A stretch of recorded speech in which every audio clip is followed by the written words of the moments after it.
This is a WJBF News Channel 6 Vote 2014 special report, a conversation with the candidates. Tonight, Georgia's District 12 congressional seat with your host, Brad Mead. Hello, everybody, and welcome to our conversation with the candidates. We are so pleased to have you with us tonight as we take some time, really, and what a change that's going to be. Take some time from your typical presentation of politicians and allow them a little bit of an opportunity to really state their cases as to why they deserve your vote. And we can't think of two more deserving gentlemen to have this 60-minute spotlight than Rick Allen and John Barra. They are in a race that is garnering national attention as Democrat John Barra tries to keep his seat for a 6th term, and Rick Allen tries to help the GOP flip it. Mr. Allen, Congressman Barra, thank you all for being here. Thanks, Brad. Thank you, Brad. Good to be with you. Well, yes. It is my pleasure to have both of you. And as I said, Mr. Barra, Mr. Allen, this is a chance for us just to chat. I told them jokingly a few minutes ago that if I just stayed quiet and let them talk, that we could easily take up the whole hour. But we do want to get to some topics, and we're going to just try to respect the time as far as that's concerned, covering as much as we can. Right. At the end of the broadcast, each gentleman will have an opportunity for a closing statement. Now let's get right to it. Mr. Barra, Mr. Allen, I'll say this to you. One of the biggest topics that people have presented to me are negative ads. They say we are sick of them, we hate them. I want to start off the broadcast with that. We're going to watch 4 of them. We'll do 2 at a time. The first 2 that you're going to see, folks, come from outside groups. Mr. Barra, Mr. Allen did not put these on your television sets. Outside groups did. Take a look. $23,000. That's how much college debt hangs over most Georgia young people and their parents. It's a burden on middle-class families. Yet Rick Allen would eliminate the federal student loan program and threaten billions in federal education funding Georgia relies on for schools and to control property taxes. Georgia's middle class depends on college loans, so we can't depend on Rick Allen. Center Forward and Center Forward Committee are responsible for the content of this advertising. I'm Richard Fender with Augusta RV. We currently have 8 employees. They're like family to me. We have so much government that's killing us. The businesses are struggling to keep up with the taxes and regulations. John Barra's gone up there and gotten lost. Whatever Obama's wanting, he's voting with it. They're just going to put more and more taxes on us, more and more regulation on us, spend more and more. He's not doing what's right for Georgians. I think John Barra needs to be replaced. The National Republican Congressional Committee is responsible for the content of this advertising. All right, so there you go. Those are 2 advertisements that have been in heavy rotation on the televisions over this campaign season. We'll start off with the one that's anti-Rick Allen. And before we get you to address some of the points in it, Mr. Barra, kind of explain to the viewers where these things come from. Yeah, I think it's helpful for folks to know that not all of the ads that are run at these campaigns are being run by the candidates. In fact, there's a very distinct tone, a difference in tone between the messages that I've been running and those that my opponents have been running. In my messages, I've been talking about what I stand for and what I've accomplished. And I haven't even referred to my candidate unless I'm referring to some criticism he's made of my record, some cheap shot he's taken at my record. In fact, until a week or so back, I didn't even mention my opponent by name. That's a pretty good definition of a positive campaign when you don't even identify your opponent, but just talk about what you've accomplished and what you stand for. Can't say that about the messages coming from all the other parties. Frankly, I wish that all the outside parties would stay out. Then it would be much clearer the kind of campaigns the candidates themselves are running. It'd be very clear who's running a positive campaign and who's running a negative campaign. Let me ask you this, Congressman Barra, and the question is, was that a conscious decision on the part of your campaign to say, hey, let's not say the name Rick Allen? I remember last year when there was a team facing my beloved Crimson Tide, and the coach referred to us as the red team. He wouldn't utter the name Crimson Tide. We were extremely offended by that. Did y'all one day say, let's just never say the words Rick or Allen? No, listen, in fact, unless I've been beat up and mugged by the other side, I've never referred to an opponent in any of my races. In all the races I run as a county commissioner, and in the races I run for this job, I never referred to my opponent until after I've been beat up for so many weeks about distortions of my record that I felt it was necessary to set the record straight. That's certainly been the case in this election. The messages that I've run have been very positive. In fact, everywhere I go, I get folks coming up to me quoting one part of my message or another who recognize that the real problem we got is what's going on in Washington and the partisanship that's up there.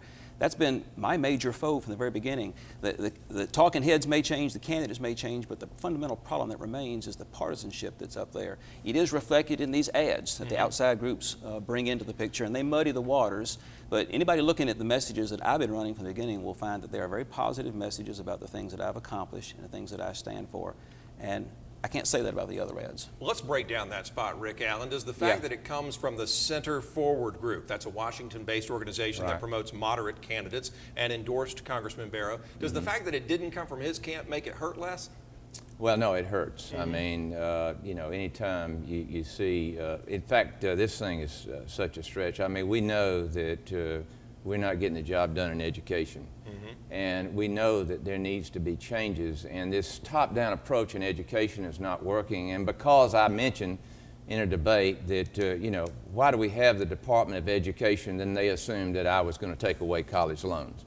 And I've never said I was going to take away, you know, college loans. You know, I really think the state and the universities could probably do a better job than the federal government can as far as issuing college loans, but you know the federal government wants to, you know, it wants to grow and it wants to get bigger, so it's going to handle this this whole thing. And going back to what John said about the about his ads, I mean it's counterintuitive. I mean everywhere I go, and maybe everywhere John goes, people are really happy about the direction of the country and what's going on.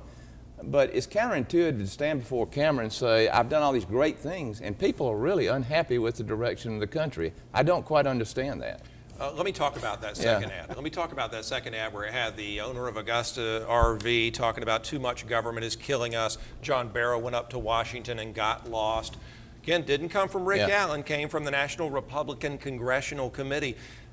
Have you gone to D.C. and gotten lost? Whatever Obama is wanting, are you voting to give it to him? Talk about what they said. Yeah, let me talk about that, because while it was a message that was put out by an allied group, a group that's taking Rick's side in the campaign, this is a message that Rick has endorsed and published himself by putting it out to his own people, through Facebook and otherwise. He's republished.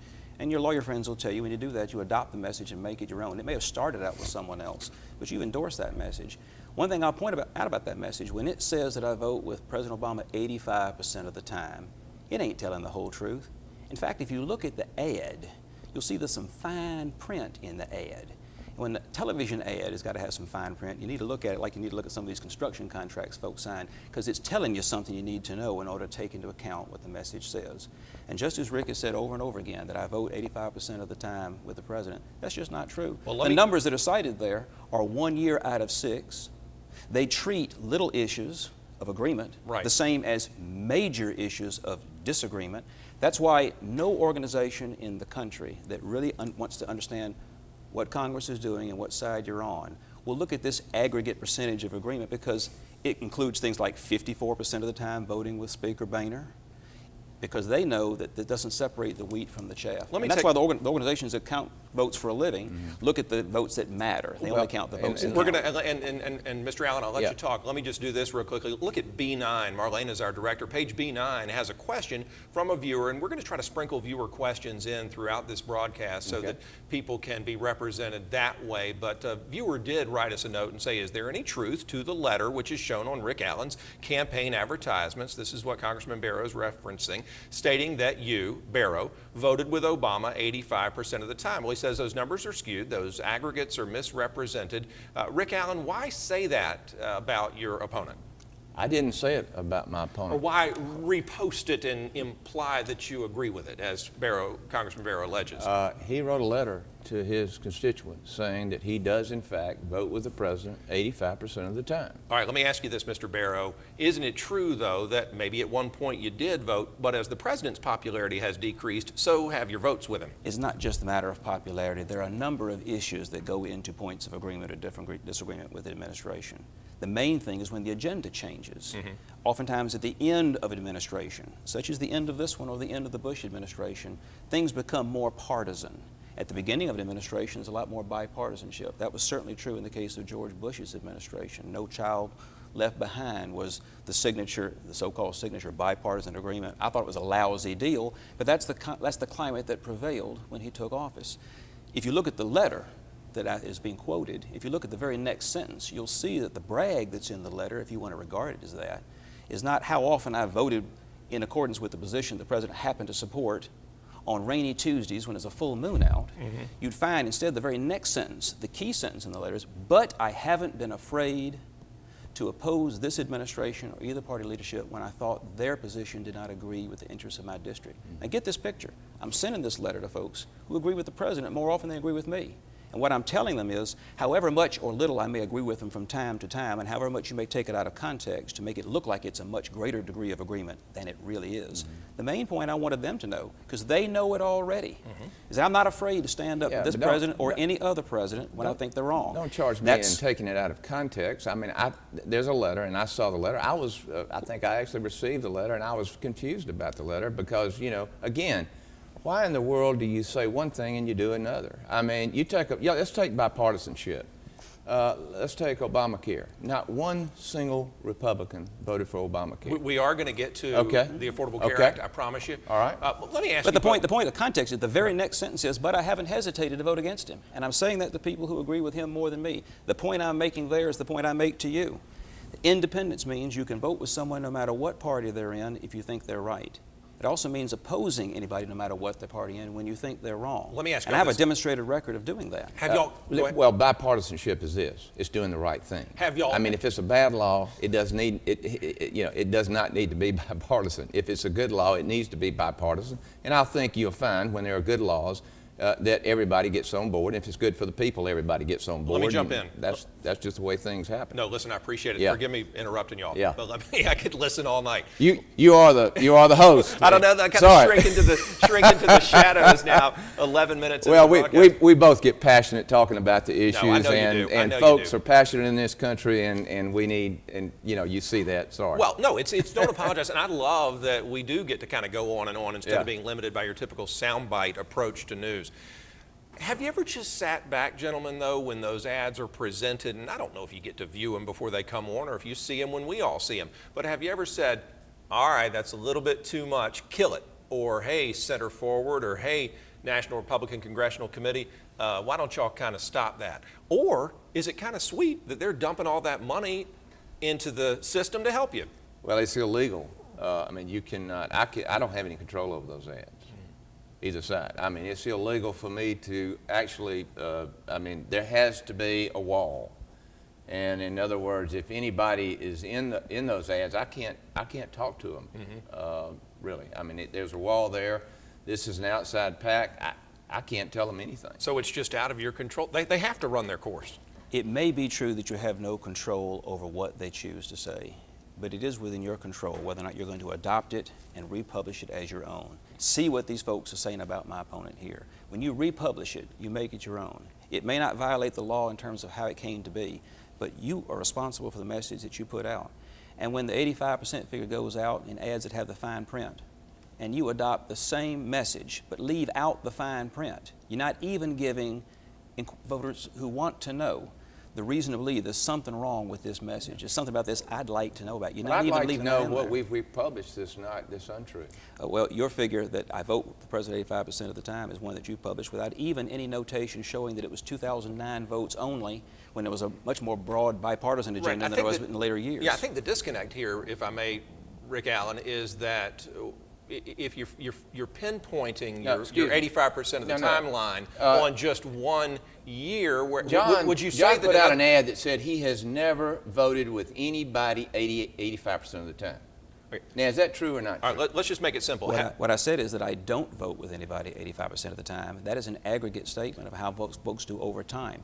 Your message is calculated to make it sound like it's all the time 85%. Well, in your profession, you may be able to say that, but in my profession, what you say is what you say. Well, you know as much about fine print as anybody I know, Rick, so don't talk to me about that. You're all lawyered up too. You know what it means to talk about in the past tense as something happened at one time and talk about it as if it's going on all the time. All I want is for folks to know the truth. We are going to take a look at some events that have happened in the past, some events that do involve fine print and that have come up in this campaign so far. So y'all are going to have an opportunity to address that. Let me show you, friends at home, 2 more campaign ads. These did come from the candidates themselves, so they do have their fingerprints on them. Take a look. I'm John Barra, and I approve this message. The truth on immigration. John Barra voted against the latest immigration bill because it uses tax dollars to keep illegal immigrants in the United States. Rick Allen supports the bill to keep illegal immigrants here. Rick Allen said it's a burden to verify if his workers are legal, and Rick Allen took $15,000 from a group that supports legalizing undocumented workers. It's John Barrow who's top 10 on fighting illegal immigration. I'm Rick Allen, and I approve this message. John Barrow's attacks on Rick Allen? The Augusta Chronicle calls them shameful smears, egregious, dishonestly smearing a respected businessman who's helped build this community. Barrow's lying to hide his record. In Georgia, he claims he's independent, but Barrow staunchly supported Obama, voting 28 times to keep Obamacare. No surprise the Chronicle calls him a chameleon. John Barrow, two-faced, dishonest, for Obama.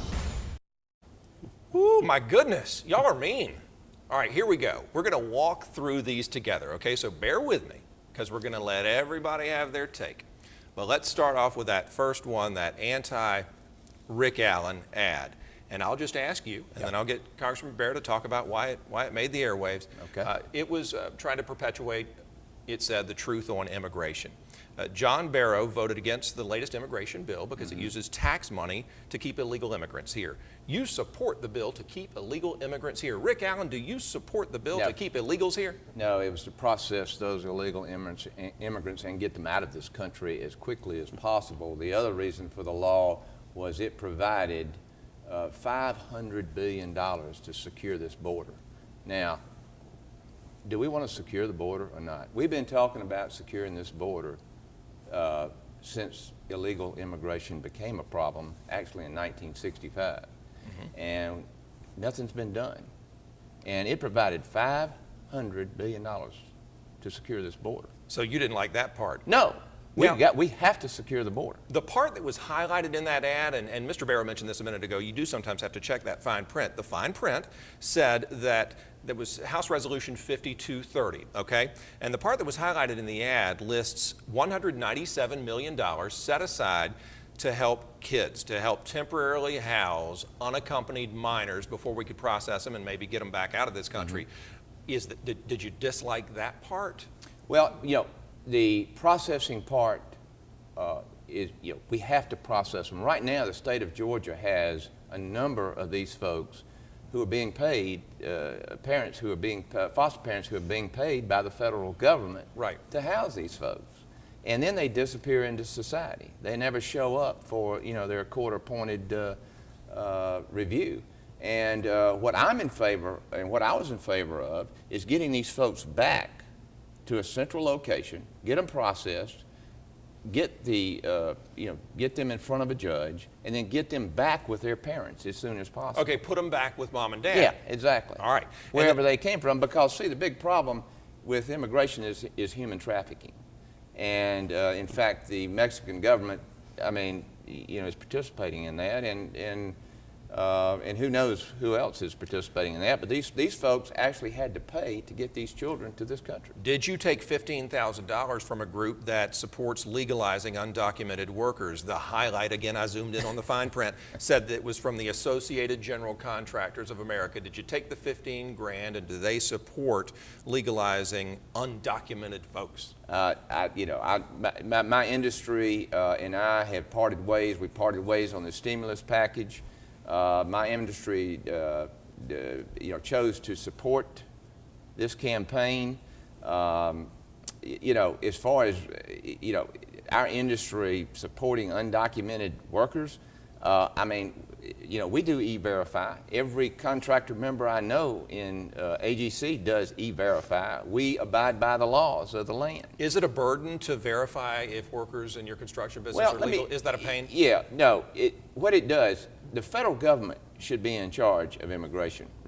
I mean, in other words, the federal government should allow folks in this country to work under a program, okay?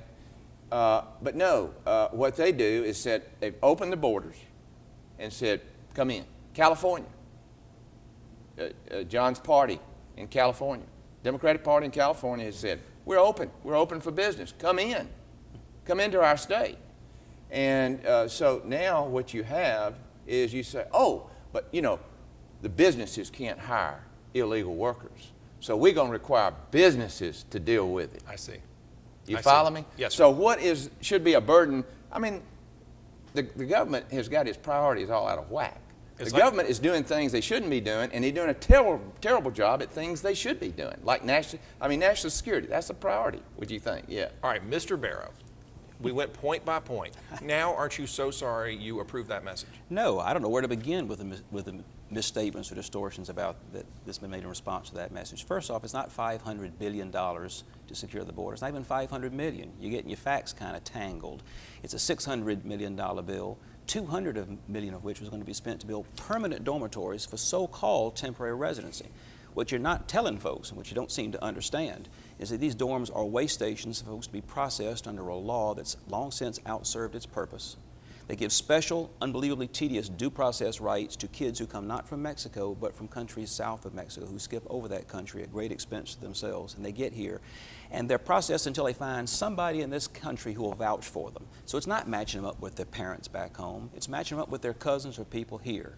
And we're going to be struggling with this in this district. Down in Baxley, they're trying to figure out how they're going to be housing a new surge. What this bill would do is it would create a new normal infrastructure to support the new surge of people coming into this country under the human trafficking law loophole that are the result of this administration's misguided policies regarding Dreamers and this administration's failure to secure the border. Now, I know there's lots of opportunities for government contracts in building the $200 million in dorms, one of which is going to be down in Baxley, perhaps. But I think we ought to be locking the door to keep people out of this country, not building new housing to accommodate them on their way toward getting a permanent station here. So, if you'd attended the briefing, Yeah. that Lynn Westmoreland and Tom Graves and I got, you'd find out that this so-called temporary way station is just until they can find someone in this country who will vouch for them. Those people don't have to be documented.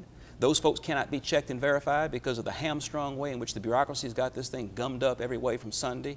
And as a result, this is a new normal. It's going to feed a whole new generation of kids into this country who have no legal right to be here. It's not fair to them. It's not fair to the families that are sacrificing to put these people into this perilous situation on the far side of Mexico.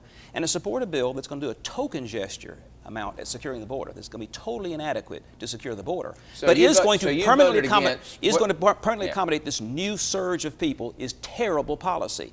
And you criticize me for voting against that bill, and you put out a mailer that said I'm not for doing anything about this problem because I voted against this terrible bill that's going to establish the new normal for the administration's failure to secure our border. Well, in your mind, it's terrible, and in my mind, any money that we get, no matter what it is, to secure that border is in a bill. That's what we need to do. I will say this. I mean, every bill, no bill is going to not be without something. Okay? But the charge that's made based on this silly vote on a bad bill, this insubstantial, the charge is that I don't want to do anything about this problem. My message pointed out something I'm proud of. I've been identified as one of the top 10 members of the House of Representatives for fighting illegal immigration because I think nothing less than securing the border, securing the jobs, and securing the benefits is going to deal with this problem. And when I hear folks whose association's policy is to grandfather all the folks who are here illegally and to import all the labor that anyone can hire here on a year-round basis, not a seasonal basis for agriculture, but a year-round basis.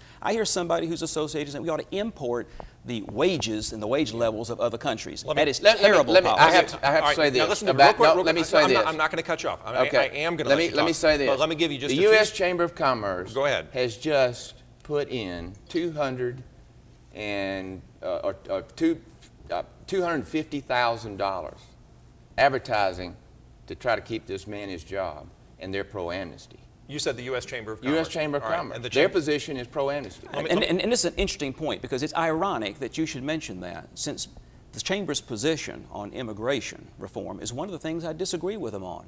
I don't agree with them on 100% of the issues. I have gotten 100% on my scorecard with the NRA, contrary to what you've said, but I don't agree with the Chamber on everything. I do agree with them on energy policy, on getting the regulators off the backs of the job creators in this economy, on tax reform. I agree with them on lots of things, but immigration reform, their policy, which is the policy of your association, is one I fundamentally disagree with. Let me tell you all this. Voters, no matter which side you're coming down on, as this heated discussion on immigration is waged before your very eyes, know this. 39.6% of the immigrants in Georgia are naturalized citizens. You're talking about nearly 400,000 people who weren't born in this country, but they're naturalized and they are eligible to vote. So the reason these men are spending so much time on it and the reason I'm letting them is because they're a key part of the demographic when it comes election day. Now, let's go to the other advertisement that we saw that was endorsed by Rick Allen. This was the anti-Barrow ad. Rick approved this message. They said that the Augusta Chronicle said your attacks on Rick Allen are shameful smears and that you are dishonestly smearing a respected businessman. I bet that doesn't give you pause, does it? Well, especially when you consider the ads that they're quoting are not my ads. When you first attribute the hurtful message to someone who's not uttered that message, you're telling a lie. And when you say something about that message that quotes other editorials, listen, to be called partisan or be called two-faced by the Augusta Chronicle is like being called ugly by a frog. But to quote somebody else's message and say that's my message, you know, the Chronicle, if I recall correctly, did take issue with the true author of the message, and it wasn't me. But your message says it's my message. So what are they doing? You're misattributing the message. So, Mr. Barrow, are they looking at, we looked at those first two ads that weren't from y'all, are they looking more at those type of messages from these national groups and attributing them to you? Is that what you're saying? That is not what I'm saying. It's precisely what they were doing. You can actually see that the message they were quoting and the video they were quoting was not my message. Brett, it was from messages directed at them by somebody else. And the Augusta Chronicle gets their information from organizations like factcheck.org, and factcheck.org basically said that these were innuendos, they were mistruths, they had no basis for running these ads. You know, one of the ads that said that we were awarded a job and we were second bidder on, we were never awarded that job. Right, well, you were awarded the job, then a court took it away from you, right?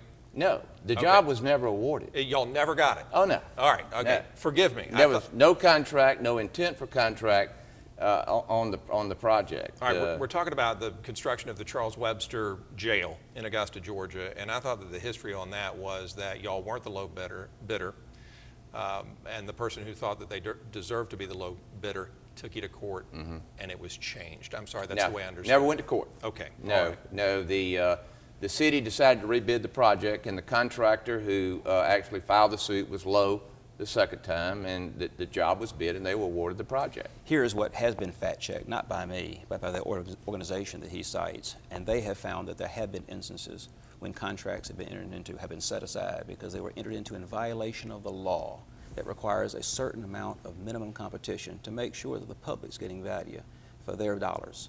It's also designed to make sure that competitors get a reasonable opportunity to grow and compete for business. Yeah. And the fact checkers that you cite are the ones that said those contracts were set aside. Look, it's not my area. It's not what I've chosen to emphasize. I've not chosen to emphasize the fact that you've had a phenomenal amount of success dealing with a small number of repeat customers who are spending other people's money. That hasn't been the basis of my criticism. My criticism is when you talk about your record. That's not true, John. And everything you say about my record is untrue. That business is a small percentage of our business. It is. We're not going to ignore this. I am going to let you talk. I really am. I promise you, Mr. Allen. I'm not trying to cut you off, but I am trying to finish this segment as we had planned it all out. Don't ever plan to finish a political discussion in the way you pictured it. But the ad goes on to say, the anti-Barrow ad that Rick approved, Rick Allen approved, that you claim you're independent. So very quickly, are you independent? Listen, here's the proof of it. Even when I disagree with them on some issues, I have been endorsed by organizations such as the U.S. Chamber of Commerce, the National Federation of Independent Businesses, the National Rifle Association, the National Association of Manufacturers has supported me. The Farm Bureau has supported me. These are groups that don't normally support someone who agrees with the president 85% of the time. All right. If what you were saying about my record was true, these guys would be endorsing you. Why don't They're not endorsing you because they you, know what you're saying about my record just isn't true. Let me ask you this. Why don't you have an I after your name instead of a D? Why don't you just switch to the independent party? I'll tell you why. That's a question I get all the time. And the reason why is it would be false representation to choose a party based on which it implies what leadership you're following. And I don't follow the leadership of the folks who currently hold office in leadership positions in Washington as Democrats or Republicans. They're all just as screwed up as they can be. Since I cannot use a party designation to show who I'm following in the sense of who's calling the shots now, I choose to use the label that my parents were raised under and that they made proud. I seek the nomination only, but I make it very plain to folks, just as I did in that letter, that I'm going to vote independent. I'm not going to vote for the party line. That's why I am, by the numbers, the most bipartisan member of Congress in the U.S. House of Representatives. You got to wait. So, I mean this with the utmost respect. If I buy into what you're saying, and if they buy into what you're saying, you carry yourself and behave like and vote like an independent, but you're keeping the Democratic status because of mom and dad. Well, I'll tell you why. Because you got to use that designation for something. And since I don't follow Pelosi, the money's not bad. and I don't follow Boehner. The party money's not bad either. Well, the party money only comes from folks who are willing to support somebody who's going to vote against them as much as I do. And that's a pretty key point. It also follows folks who promise to do one thing and then doing something else about leadership elections. The money, you can see where the money's going there too. Listen, my position about this is it would be implying that I agree with the leadership of one side more than my own, when in fact I don't agree with either one of them. They're just the leadership on both sides is just as screwed up as they can be because they draw all of their authority in office from a base that has a very narrow place on the ideological spectrum. That's the problem with leadership in Congress. And since we need two parties that are as good as they can be, I was taught a long time ago, if you got missionary work to do the job that lies closest to hand. And that's what I'm doing. I'm trying to be missionaries to the folks that I think need a little help, just as I would like to think you would do the same. It's pretty obvious you're going to toe the line. When we come back, these two gentlemen are going to continue to answer my questions. I have many more that I have prepared. I predict I will get to 2 of them. We spent the first half on political ads. Marlena, our director, predicted this would happen, but you know what? People are talking about these ads. They saturate our airwaves, and we appreciate it because they pay us, but they're everywhere, and I'm glad we spent a half hour on them. When we come back, we'll talk health care for our veterans. They sure do deserve that. This is our conversation with the candidates. You're watching WJBF News Channel 6. We welcome you back to our conversation with the candidates. Here we are live on a Thursday night, or if you're watching our rebroadcast, thanks for tuning in during the normal spot for the Means Report. We're on every Sunday at noon. Tell your friends, DVR us if you are at church. But right here, our conversation continues, and we sure are grateful for that. I don't want to leave the previous half hour's topic, though, without giving Rick Allen an opportunity to respond to some of the statements that Congressman Barrow was making about your business, doing business with a small group of repeat customers who are spending taxpayer dollars to get you to build stuff for them. Please talk about that. I know you're very proud of your company. Yes, you know, our company is one of the most trusted companies here in the area in East Georgia, and we're very proud of that. In fact, frankly, if we didn't do a really good job, these ads would probably be having a tremendous effect on our business. But frankly, our clients are very upset. You know, we're building several churches in the area, and they're very proud of those churches and the fine job we're doing, and they're upset. They're upset because of these things that have been said, and I'll tell you, it's going to hurt. It's going to hurt my opponent at the polls. I really believe it. And I'll tell you this: the thing you can't do when people can't get a job. I mean, I know that our president and Mrs. Clinton have both said that businesses don't create jobs, but you know what? They do. And when you criticize a business and the number one thing is on people's minds are jobs, then guess what? You're criticizing the very thing that gives you the opportunity to get a job.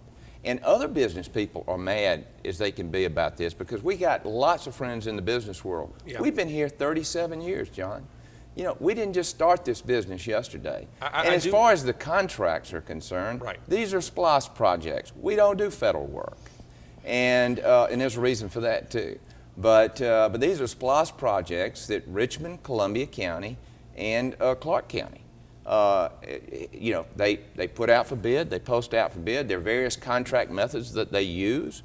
And you know, they use those contract methods that are totally within the scope of the law and the scope of the state. And actually the federal government uses those contract methods. Y'all have to help me out so we can get off this topic. I do want to give you the last word, Mr. Barrow.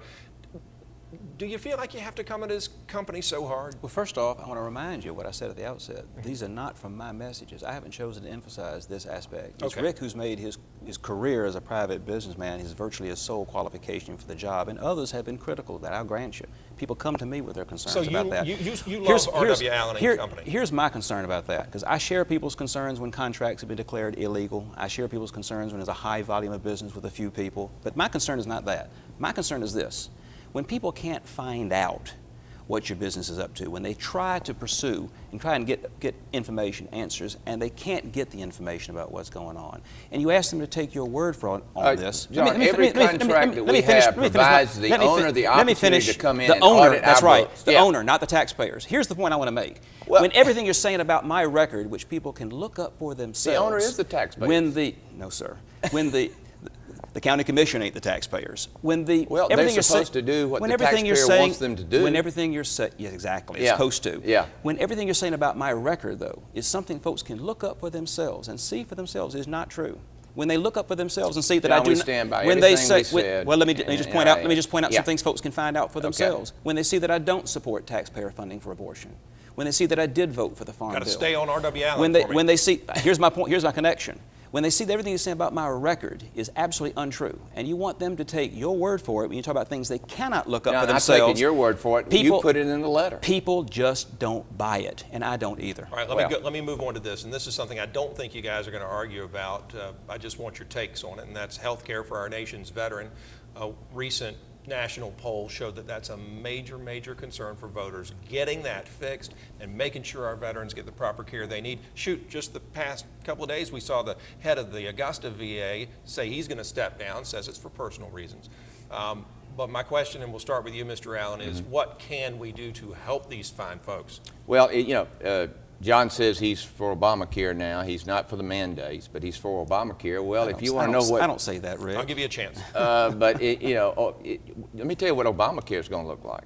Wait, what about our veterans? Well, it's going to look like just like our veterans care. It's going to be totally top down. You know, the one reason that our veterans are having such a problem is because the management at these hospitals, they don't have any autonomy. In other words, they can't make any decisions.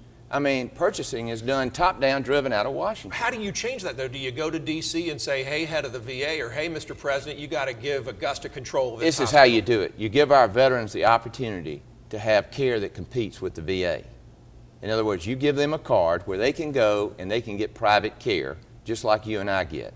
And they deserve that, and they should have that, and I'm going to make sure they have that. Mr. Barrow, veterans. He's made a valid point about a single-payer, single-provider network where all the doctors you see work for the same employer and are paid for. That's why I voted against Obamacare, because it was a step in that direction. I voted against it for that very reason.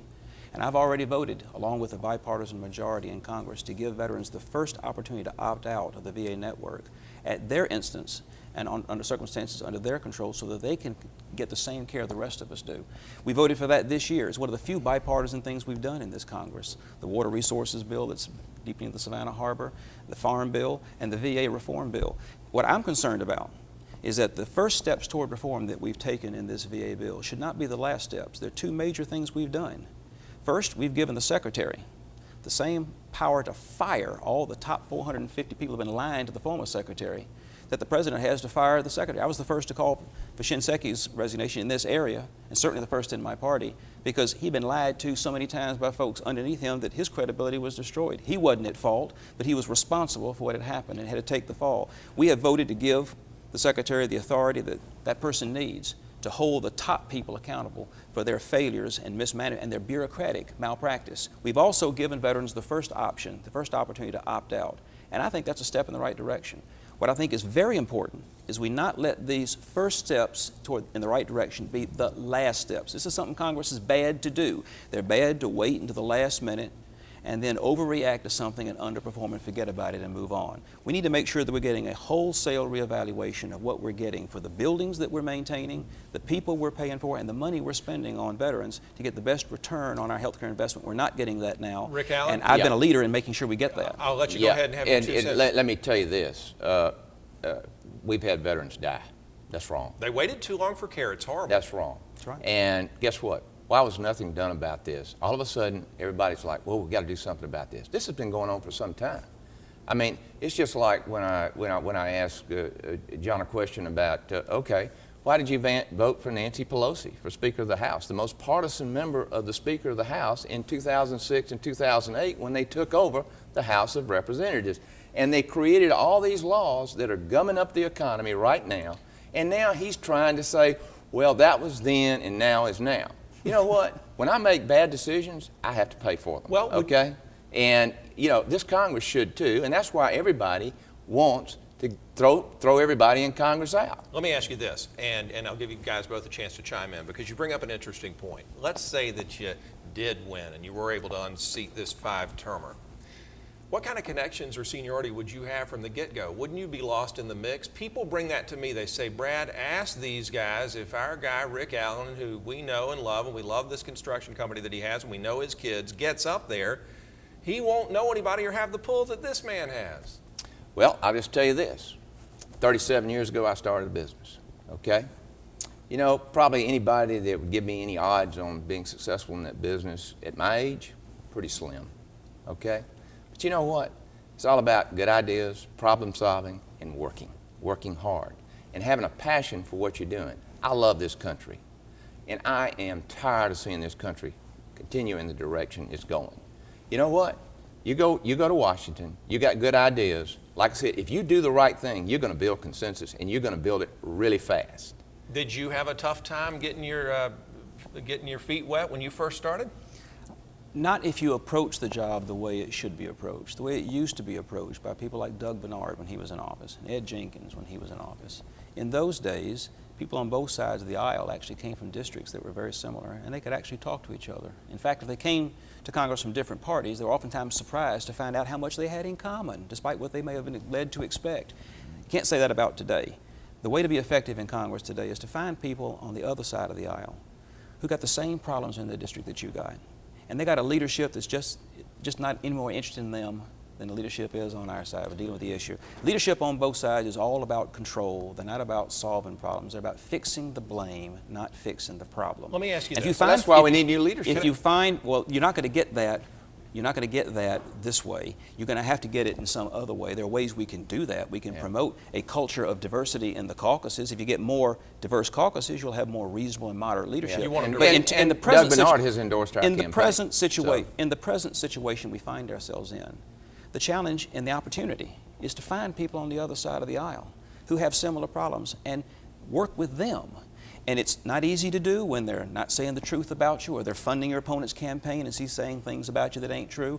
But you got to be prepared to turn the other cheek, forgive your enemy not 7 times 7, but 70 times 7, and work with someone on the other side of the aisle to build a consensus that this is something we ought to do to fix. Let me ask you this. And then you work it into legislation that's got to pass, and that's how we get things done. Mr. Barrow, and I know this is overly simplifying things, but I'll ask you both the same question, or both different versions of the same question. Name a Republican that you have an alliance with. Charlie Dent of Pennsylvania. Charlie Dent of Pennsylvania. A classmate of mine. He's a leader of the Tuesday Group, right. a very, very good, solid conservative Republican who is just as frustrated with the leadership on his side as I am frustrated with the leadership on my side. Rick Allen, how about a Democrat that you could reach out to right off the bat, or that someone within the party that's your friend too? Well, Sanford Bishop, down in the, I guess he's in the west bottom corner of the district. And Sanford and I have talked, and let me tell you what he's for. Sanford's for getting people back to work. I mean, he told me this, he said, what's your agenda? I said, I want to grow this economy. I want to put people back to work, because that's what I do. And I want to balance the budget, because I've done it for 37 years. He said, I'm in total agreement with you. I talked to Senator Saxby Chambliss last week when he was in Augusta, and I asked him about jobs. And I said, what can you specifically tell me that will let people know who are unemployed that there's hope? Who will let them know that a paycheck is coming? And I'll be honest with you, he didn't name any companies he was trying to work on, or he didn't outline any specific growth plans other than to say it's going to take a bipartisan effort. So I'm glad you have friends in the other party, and I'm glad you do too.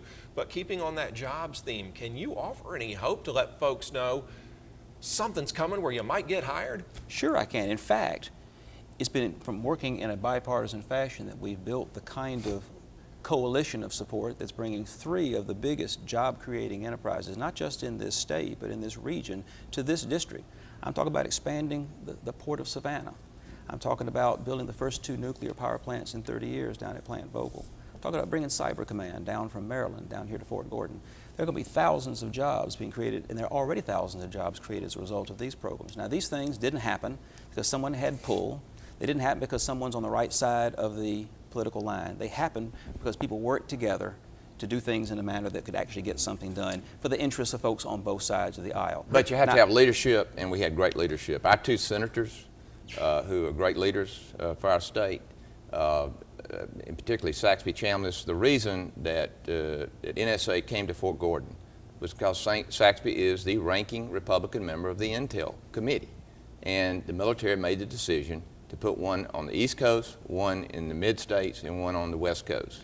And Fort Gordon, they wanted Fort Gordon. Well, you know what happens in this, when John says that, you know, folks start working together, well, all of a sudden it's like, well, somebody over here wants it, or somebody over here wants it. Well, that's where leadership comes in. You know, it's located at Fort Gordon because that's where the military, I mean, it's the communications center. Okay, now we got Cyber Command. It's going to save millions of dollars. Well, John's friend up there in Maryland, Democratic senator up there, fought it tooth and nail coming to Georgia. But because of our leadership in our party, we got it here. Here's what you need to understand about that. There are two groups of people you got to deal with, because minority senators, whether they're Republicans today or Democrats tomorrow, don't get things from the majority. They don't get things from the chairman of a committee unless they can make a pretty hard case, make them an offer that's pretty hard to refuse, and you get the support of the administration. There are two groups of folks that had to be worked with here. I know you'd like to give Saxby and Johnny all the credit for this, but I'll have to tell you, they got it through Barbara McCulsey's committee because the merits were argued, and this case was made on the merits, and it was pretty hard to deny the case. And that was done by folks on both sides of the aisle, because it wasn't just folks on the one side of the aisle arguing for this. It was folks on both sides of the aisle. Well, it got accomplished because it was the right thing to do. But you know, the right thing doesn't often get done. Sometimes in order for the right thing to get done, it's far more likely that the right thing's going to get done if a bipartisan coalition of folks are pulling for it than if it's being done in a partisan manner, or if one side only is taking the credit. Let me talk to you all about the future of America's involvement in Iraq and Afghanistan and Syria, for that matter. Let's especially look at Iraq and Afghanistan. And my question to both of you is, Mr. Bera, I'll begin with you, and then I'll ask you just the same thing, Mr. Allen, is it seems the more we pull out of those countries, the more they implode. A lot of people said, duh, we knew that was going to happen. John McCain sure did. But what does the future hold for our involvement there? Do we need to just redeploy and go fix things, or are we done over there? Well, first off, the manner in which we have left can have a great deal of impact on the results. For example, the military wanted to maintain a presence in Iraq to continue to train and support the logistics and all of the support apparatus that's necessary to maintain a fighter in the field. They had a pretty good tip of the spear, but they didn't have everything else involved. And the very partisan administration of the Iraqi government would not allow that to happen.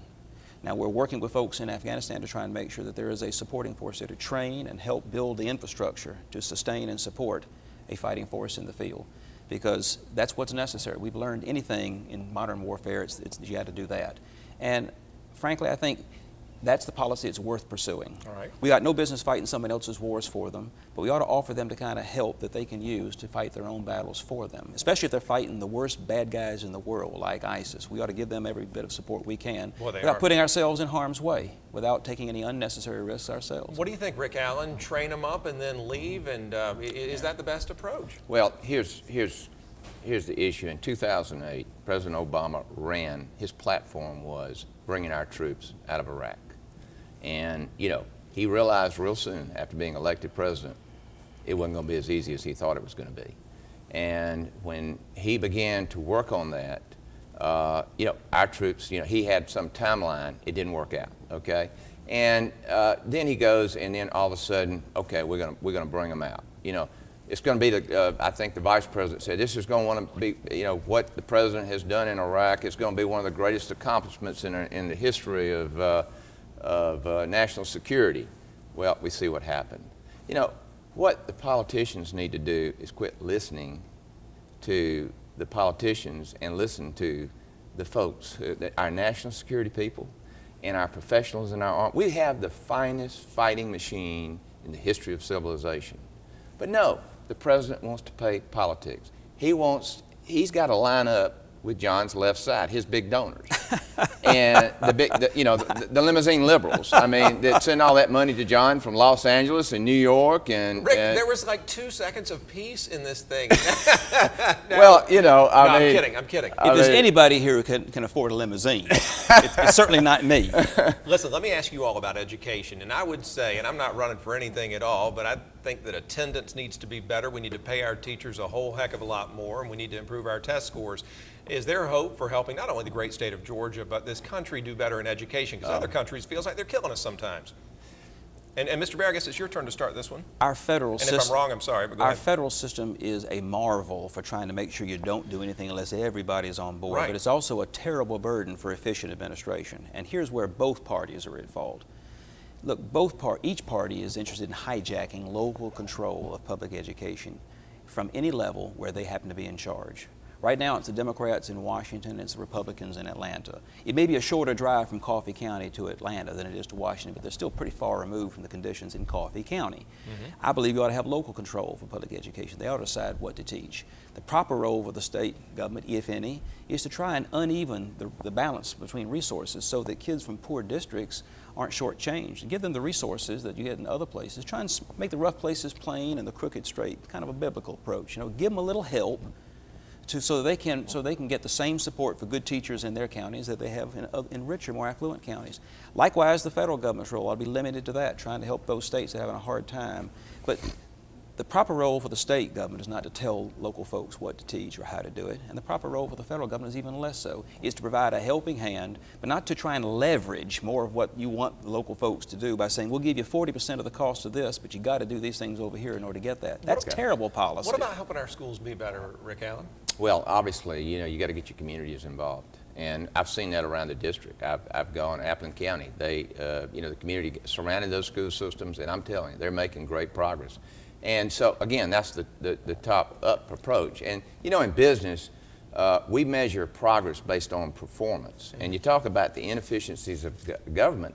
You know, the one thing that bothers me, and I cannot understand it, is how in the world, in John's term in the United States Congress, this government has gone from a $2.3 trillion government to a $4 trillion government, when in the last 6 years, everybody else is going the other way. And that is the worst performance record that you can possibly have in a situation where people are hurting.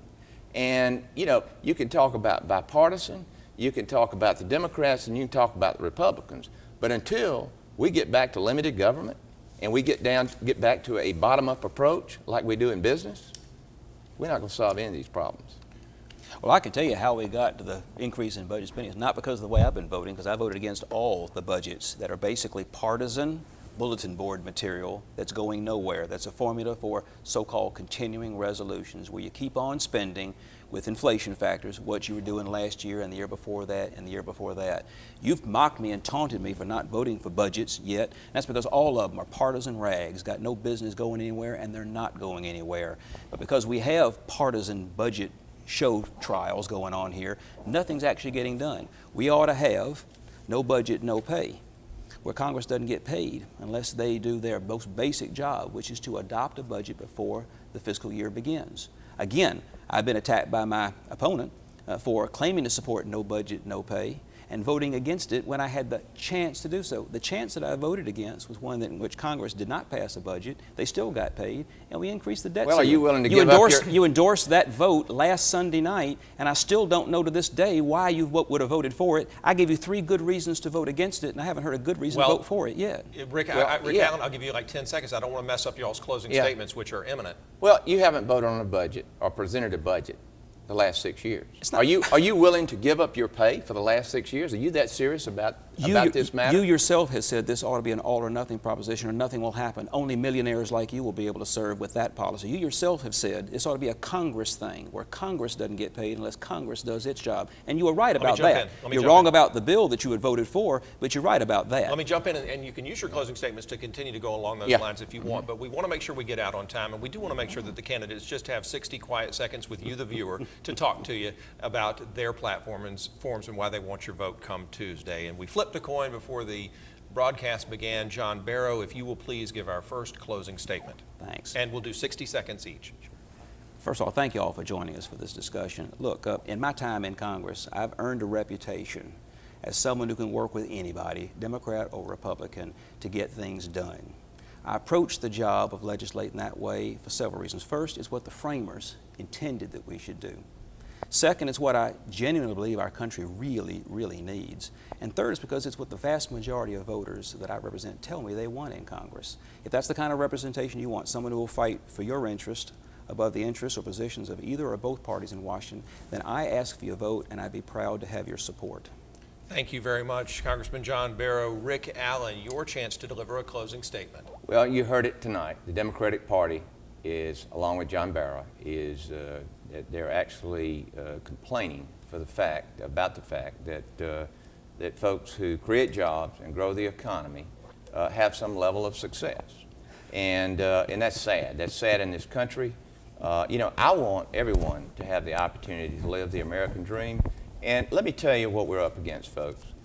You know, if you like the direction of this country, then sure, vote for my opponent. But if you want the opportunity to get a good job, to grow the economy, to live the American dream, to establish true freedom again in this country, the freedom to do those things, the exceptionalism that America has enjoyed since our founders, then vote for Rick Allen on November 4th. And thank you very much for being with us here tonight. Yeah, I really do want to just take a moment to thank both of you all. Your schedules have been insane. It doesn't matter who you're for. These men have been pounding the pavement nonstop for what seems like forever. And so thank you all both for coming by Television Park tonight. Good.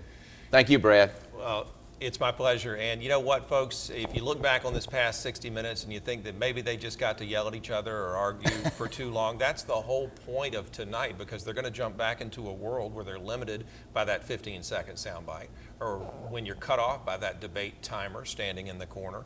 And so I'm glad it was a little bit more free-flowing. And I got to ask you before I leave, though, Congressman Barrow, this has got to be the toughest opponent you've ever faced. I mean, the latest polls, if you buy into them, it's razor thin right now. Toughest guy you've ever come across? Well, you know, Max Burns was pretty tough. Max Burns was tough. And that was a rematch in a redrawn district. So yeah. I got to give the nod to old Max. You know, between a Tech man and an Auburn man, I don't know who to choose, but they're good folks to run against in either case. I knew that we had to work in all of our colleges, though. But yeah, we got a big game coming up in a couple of weeks. So it's going to be good. Yeah. Listen, grateful to both of y'all. Hey. Be safe on the campaign trail, both of you. And have a good election night, which is Tuesday night, of course, November 4th. We appreciate you. And please encourage folks to go vote. Yeah, y'all please vote. Yeah. Seriously, go vote. You know everything about both candidates now after all this time, so cast your ballot. Tune into News Channel 6 for our election coverage, and of course on our website, which is WJBF.com, for everybody here at Television Park.